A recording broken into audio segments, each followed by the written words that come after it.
Hello दोस्तों, कैसे हो आप सब। मैं अक्षय शुक्ला आज आपके सामने एक और बिज़नेस आइडिया लेके आया हूँ। ये जो बिज़नेस आइडिया है ये भी सेफ्टी आइटम्स का जो बिज़नेस आइडिया था उसी को बिल्कुल हम लोग आगे बढ़ाते हैं। ये भी सेफ्टी आइटम्स का ही बिज़नेस आइडिया होगा और इससे भी आप अच्छी खासी अर्निंग कर सकते हो।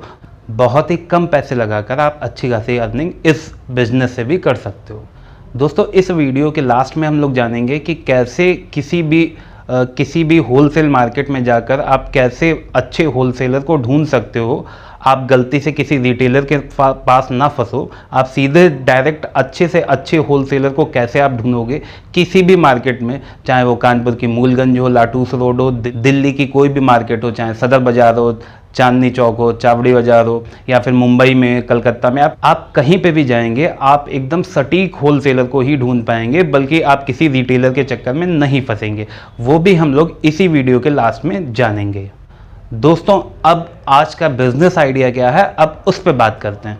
दोस्तों, आज का जो बिजनेस आइडिया है वो है सर्जिकल ग्लव्स या डिस्पोजेबल ग्लव्स, या डिस्पोजेबल आप आइटम्स की बात कर लो। जो सेफ्टी आइटम्स में जो डिस्पोजेबल आइटम्स होते हैं, आज उनके विषय पे हम लोग बात करेंगे। जैसे ग्लव्स हो गया, या फिर मास्क हो गया, या फिर सैनिटाइज़र हो गया, उसके अलावा पीपीटी किट हो गया जो हॉस्पिटल में यूज़ की जाती है, या फिर और भी जो डिस्पोजेबल आइटम्स होते हैं उनकी आज हम लोग बात करने वाले हैं। तो डिस्पोजेबल आइटम्स का एक ये होता है कि जैसे ही किसी ने यूज़ कर लिया उसके बाद उसे फिर फेंक दिया जाता है। जैसे ही कोई स्टाफ नर्स हो या हॉस्पिटल का कोई भी वर्कर हो, वो कोई भी एक बार जो ग्लव्स यूज़ कर लेगा उसके बाद उसे फिर फेंक दिया जाता है। तो दोस्तों, डिस्पोजेबल आइटम्स जो भी होते हैं वो एक बार यूज़ होने के बाद ख़त्म हो जाते हैं, तो इस कारण उनकी मांग जो है वो जल्दी जल्दी जनरेट होती है।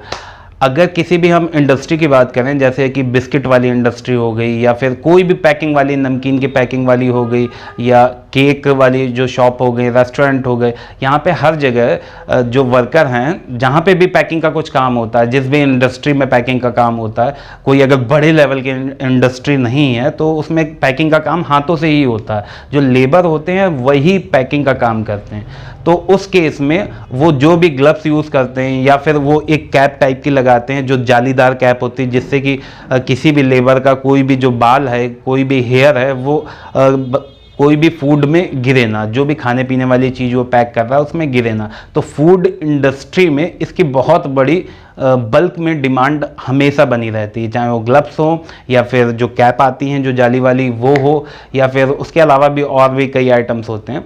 तो आप इन आइटम्स को आप दिल्ली की चावड़ी बाज़ार से परचेस कर सकते हैं। चावड़ी बाज़ार वो सेफ्टी मार्केट के नाम से ही जानी जाती है। वहाँ पे कई होलसेलर जो हैं, बड़े बड़े होलसेलर सेफ्टी आइटम्स के, वो बैठे हुए हैं।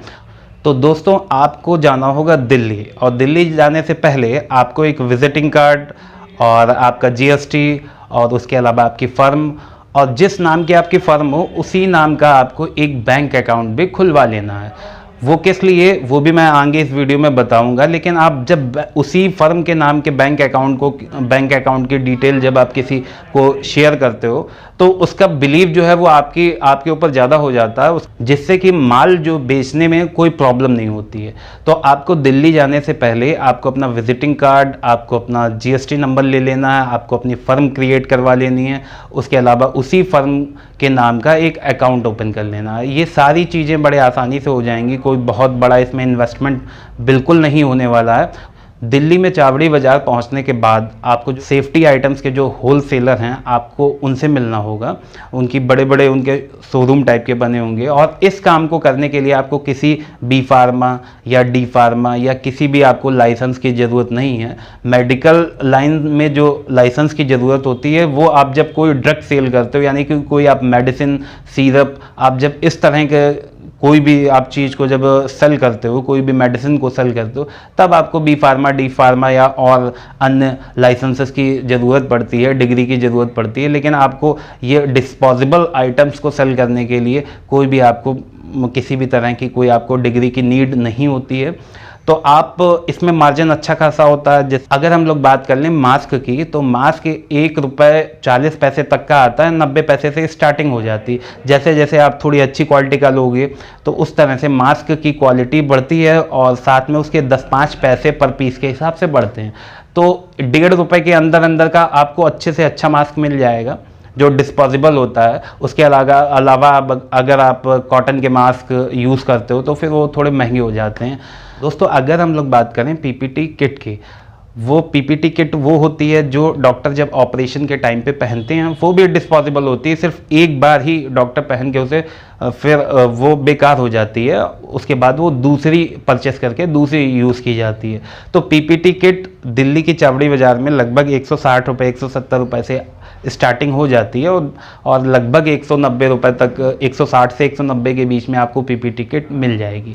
तो आपको यही आइटम्स वहाँ से लेने हैं, 5 से 10 आइटम्स लेने हैं। अगर हम लोग सैनिटाइज़र की बात करें तो सैनिटाइज़र आपको 10 रुपये की जो बॉटल मिलेगी उसमें 250 ml होगा, उसके अलावा 20 रुपये में आपको 600 ml मिलेगा, 1 लीटर आपको 28 रुपये की मिलेगी बॉटल सैनिटाइज़र की। तो इनमें मार्जिन जो है बहुत अच्छा होता है। उसके अलावा इंडस्ट्री में अगर बल्क में ये बिकते हैं तो अगर आप बहुत कम मार्जिन पे भी काम करते हो तो भी आप आराम से सरवाइव कर जाओगे और महीने का 25-30 हज़ार 35 हज़ार रुपये आप आराम से कमा सकते हो इन डिस्पोजेबल आइटम्स के ज़रिए। दोस्तों अगर आपने जीएसटी नंबर ना लिया तो आपको काफ़ी घाटा हो सकता है। जैसे अगर कोई 100 रुपये की चीज़ मिल रही है, अगर आपने उसने पूछा आपके पास जीएसटी है, आपने बोला कि नहीं सर मेरे पास जीएसटी नहीं है, तो आपने फिर उसके रेट पूछे कि ये कितने की है, तो वो कहेगा ये 118 की है, वो आपको ये नहीं बताएगा ये 100 की है। अगर आप जीएसटी नंबर अगर आप लेके जाते हो और आप जीएसटी पे मान लेते हो तो आपको 100 रुपये की वो चीज़ मिलेगी, 18 रुपये आपसे वो जीएसटी के लग जाएंगे। लेकिन वो 18 रुपये जब आप किसी भी इंडस्ट्री में सेल करते हो तो आपको जीएसटी पे ही आप उन्हें भी दोगे, तो वो 18 रुपये आपके काम में आ जाएंगे आगे चलकर, जिससे कि आपको बेचने में कोई प्रॉब्लम नहीं होगी और आप मार्केट में सर्वाइव कर पाओगे। अगर आप जीएसटी नंबर बिना लिए अगर आप माल लाते हो तो आपको महंगा माल आएगा और आपको जब दोगे किसी भी इंडस्ट्री में किसी भी हॉस्पिटल में तो आपको जीएसटी पे देना पड़ेगा, तो फिर आपका माल महंगा हो जाएगा, जिससे कि आपके लिए कंपटीशन हो जाएगा। लेकिन फ़िलहाल अभी इस सेगमेंट में कोई भी कंपटीशन नहीं है, गिने चुने कुछ ही लोग पूरे शहरों में इन कामों को कर रहे हैं, तो इसलिए आपके लिए ये एक ड्रीम प्रोजेक्ट आपके लिए हो सकता है। तो ये बहुत ही कम पूंजी से स्टार्ट होने वाला बिजनेस है। जैसे ही आप दिल्ली की चावड़ी बाज़ार जाकर, जैसे ही आप दिल्ली से वापस आते हैं और उसके बाद आप अपने सिटी में आप जाके देखिए, कोई भी जो रेस्टोरेंट हो, जो भी फूड आइटम्स वाले हों जहाँ पे पैकिंग हो रही हो या केक वाले हों, उसके अलावा जहाँ पे भी पैकिंग का कुछ भी काम चल रहा हो, चाहे वो फिर नमकीन की पैकिंग हो या कोई भी पैकिंग हो, तो वहाँ पे हर जगह इसकी नीड जो होती है, इसकी आवश्यकता ज़रूर होती है। आप उनसे जाके बात करेंगे और निश्चित तौर पे आपको ऑर्डर मिलेंगे। मैंने पिछले भी वीडियो में आपको बताया है कि मैं खुद गया हूँ और ऑर्डर मिलते हैं, आसानी से मिलते हैं, बस आपको हिम्मत नहीं हारनी होती है, आपको लगातार जाना होता है, उसके बाद आपको ऑर्डर धीमे धीमे करके मिलना स्टार्ट हो जाते हैं। आपको 2-4 कंपनियाँ बिल्कुल आपको मना कर सकती हैं, लेकिन अगर आप दिन में 10, 12, 15 कंपनी में विजिट करते हो तो कोई ना कोई इंडस्ट्री आपको छोटे से छोटा ऑर्डर तो दे ही देगी। दोस्तों अब बात करते हैं कि होलसेल मार्केट में किसी होलसेलर को कैसे हम लोग पहचानेंगे। जब भी हम लोग किसी होलसेल मार्केट में जाते हैं जो कि बड़े बड़े शहरों में होती हैं, उनमें जाके हम लोग किसी रिटेलर के चक्कर में ना आ जाएं, क्योंकि जहाँ पे होलसेल मंडी होती है, पूरी होलसेल मार्केट होती है, वहीं पे बीच बीच में कुछ रिटेलर भी होते हैं जिनकी संख्या होलसेलरों से भी ज़्यादा होती है। तो आप कहीं गलती से उनके चक्कर में ना आ जाएँ। तो आपको क्या करना, आपको सिर्फ 3 से 4 दिन या 5 दिन का समय देना। बिल्कुल जैसे ही आप किसी होलसेल मार्केट से कुछ खरीदना चाहते हैं तो आपको 5 दिन पहले जाना होगा, सिर्फ एक बार जाना होगा। 5 दिन जब आप पहले जाएंगे तो आपको क्या करना होगा, पहले तो अपना रुकने का वहाँ पे इंतजाम देख लेना होगा। अगर उस शहर में कोई आपका रिलेशन का कोई बंदा रहता है तो आप उससे बात कर लीजिए कि आपको 5 दिन उसके घर में रुकना है। आपको रुकने के बाद आप सुबह लगभग 9 बजे के आसपास से मार्केट में पहुंच जाइए, जिस मार्केट से आपको कुछ शॉपिंग करनी है होलसेल की मार्केट में। वहां जाकर दोस्तों आपको ये नोटिस करना है कि किसकी दुकान पहले खुल रही है और किसकी दुकान बाद में खुल रही है। जिसकी दुकान पहले खुल रही है आप उसे बहुत कायदे से ऑब्जर्व करिएगा, और फिर जिनकी दुकानें बाद में खुल रही हैं, बाद का मतलब हो गया 11 बजे, 12 बजे, 12:30 बजे, अमूमन एक अप्रॉक्स टाइम होगा 11 बजे खुलने का, जो दुकानें लेट खुल रही होंगी, और जो जल्दी खुल रही होंगी वो 9 से 10 के बीच में खुल जा रही होंगी। तो आपको बस सिर्फ उन्हीं दुकानों पे फोकस करना है जो लेट खुल रही हैं, जो 11, 11:30, 12 पे खुल रही हैं। फिर आपको शाम तक वहीं पे रहना होगा। वहाँ पे आप जब शाम तक रहोगे तो फिर जब रात को जैसे ही 8, 9, 10 बजेगा तो फिर दुकानें बंद होना वहाँ पे स्टार्ट हो जाएंगी उस मार्केट में। लेकिन कुछ दुकानें होंगी वो खुली रहेंगी 11 बजे तक, 12 बजे तक, 1 बजे तक, 1 सवा बजे जाके वो कहीं बंद होंगी। तो जो लेट बंद हो रही हैं, जो 11 बजे, 11:30, 12 बजे बंद हो रही हैं, आपको उन दुकानों को नोटिस करना है दोस्तों। उसके बाद फिर आप जब अगले दिन जाते हो उसी मार्केट में, तो अगले दिन भी आपको ठीक वही चीज़ें देखनी है कि सुबह किसकी दुकान पहले खुल रही है और किसकी दुकान बाद में खुल रही है। आपको फिर वही चीज़ शाम को भी देखनी है कि कौन पहले बंद करके जा रहा है, कौन बाद में बंद करके जा रहा है। एक्चुअली होता ये है कि जो होलसेलर होते हैं उनके पास दिन में कई पार्सल करने होते हैं, कई लोगों को, अलग अलग पार्टियों को, अलग अलग शहरों में। तो इसलिए उनका रात में बहुत देर तक, लगभग 11-12 बजे तक उनका पार्सल वाला काम चलता रहता है। फिर वो रात में ही ट्रांसपोर्ट के लिए भेज दिया जाता है। तो इसलिए वो दुकानें रात में ज़्यादा देर तक खुली रहती हैं। अब जब कोई भी बंदा, कोई भी मालिक जब 12-1 बजे, 2 बजे घर पहुंचेगा तो निश्चित तौर पे वो सुबह 8 बजे, 7 बजे, 8:30 बजे सो के उठेगा। तो वो इसलिए दुकान पे फिर लेट ही आ पाएगा। इसलिए वो दुकानें सुबह भी लेट से खुलती हैं, क्योंकि वो रात को लेट से बंद होती हैं।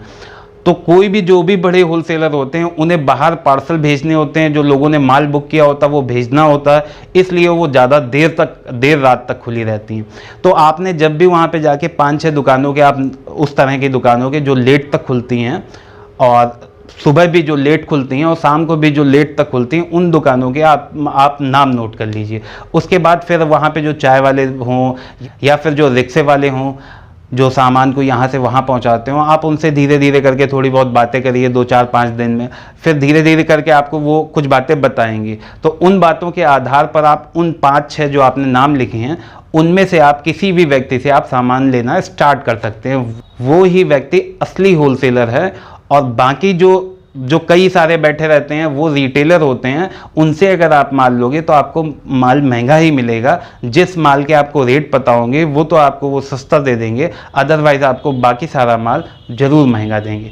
तो आपको होलसेल की जब भी मार्केट में जाना है अपनी दुकान के लिए, कुछ सामान लेने के लिए, या आप अपना अगर कोई काम घर से ही चालू करना चाहते हैं, तो उसके लिए भी अगर कुछ सामान लेने के लिए आपको होलसेल बाज़ार में जाना है, तो आपको इन बातों का ध्यान रखना होगा। वरना आप भी रिटेलर के चंगुल में आ सकते हो और आपको वो माल भी कम अच्छा देंगे और साथ में पैसे भी ज़्यादा ले लेंगे। जब भी आपसे पैसे ज़्यादा ले लिए जाएंगे तो आपको आगे चलकर फिर बेचने में दिक्कत आएगी।